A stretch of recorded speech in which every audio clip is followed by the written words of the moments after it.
Hello friends, આજે આપણે એકદમ ક્રિસ્પી અને ટેસ્ટી એવા પટ્ટી મરચાંના ભજીયા બનાવીશું, જે બહુ જ ઝડપથી બની જશે.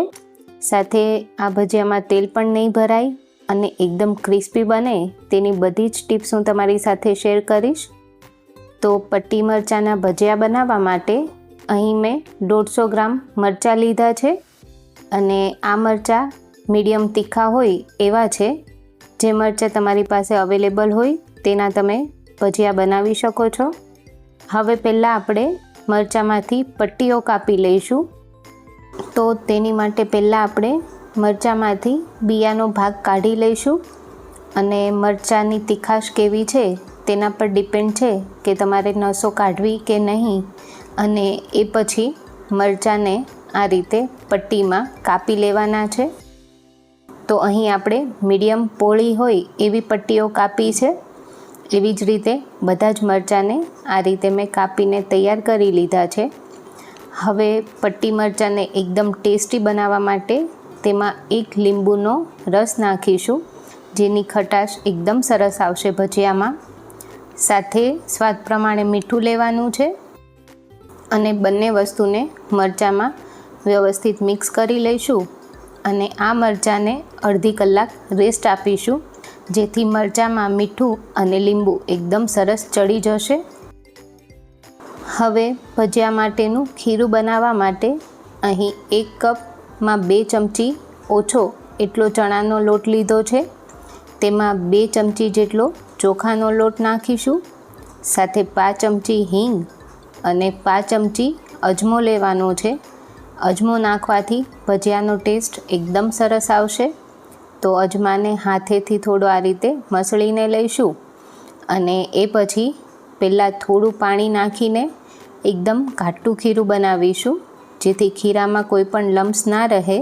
અને એ પછી જરૂર પ્રમાણે પાણી નાખીને થોડું પતલું ખીરું બનાવીશું. તો જે આપણે બટાકાના ભજીયામાં ખીરું હોય એના કરતાં આ ભજીયા માટે આપણે પતલું ખીરું બનાવીશું. તો અત્યારે જોઈ શકાય છે કે એકદમ રની કન્સિસ્ટન્સીનું આપણે ખીરું બનાવ્યું છે. તો આ ભજીયા માટે આટલું પાતળું ખીરું બનાવીશું. અને હવે પટ્ટી મરચાં પણ રેસ્ટ અપાઈને તૈયાર છે અને એમાંથી જે પાણી નીકળ્યું છે એ પાણી આપણે થોડું ખીરામાં નાખીશું, જેથી તેમાં પણ થોડી ખટાશ આવશે અને ભજીયાનો ટેસ્ટ એકદમ સરસ આવશે. તો હવે આપણે ભજીયા ઉતારી લઈશું. તો અહીં મરચાંને આ રીતે ખીરામાં ડીપ કરીને વધારાનું ખીરું થોડું નિતારી લેવાનું છે અને એ પછી મીડિયમ ગરમ તેલમાં ભજીયા તળી લઈશું. તો એકવાર તેલ સરસ ગરમ થઈ જાય એ પછી ગેસની ફ્લેમ મીડિયમ કરીને આ રીતે પહેલાં આપણે બધા ભજીયા કાચા પાકા તળીશું. તો આ ભજીયાને આપણે 2 વાર ફ્રાય કરવાના છે. તો આ પટ્ટી મરચાંના ભજીયાને આપણે 2 વાર તળીશું, જેથી તે એકદમ સરસ ક્રિસ્પી થશે. તો એકવાર બધા જ ભજીયા તળાઈ જાય એ પછી ગેસની ફ્લેમ હાઈ કરવાની છે અને તેલ આકરું ગરમ કરીને તેમાં જે ભજીયા આપણે પહેલાં તળ્યા હોય એ ભજીયાને પહેલાં તળવા મૂકીશું અને એકદમ ફૂલ ફ્લેમ પર આ પટ્ટીને તળીશું, જેથી તેમાં તેલ પણ નહીં ભરાય અને એકદમ સરસ ક્રિસ્પી થશે. તો પટ્ટી મરચાં ક્રિસ્પી કરવા માટે આપણે 2 વાતનું ધ્યાન રાખીશું કે ખીરું પહેલાં તો થોડું પાતળું કરવાનું છે અને જ્યારે બીજી વાર ભજીયા તળવા મૂકીએ ત્યારે ગેસની ફ્લેમ એકદમ ફૂલ રાખીશું, જેથી ભજીયા ક્રિસ્પી થશે અને એકદમ ટેસ્ટી બનશે.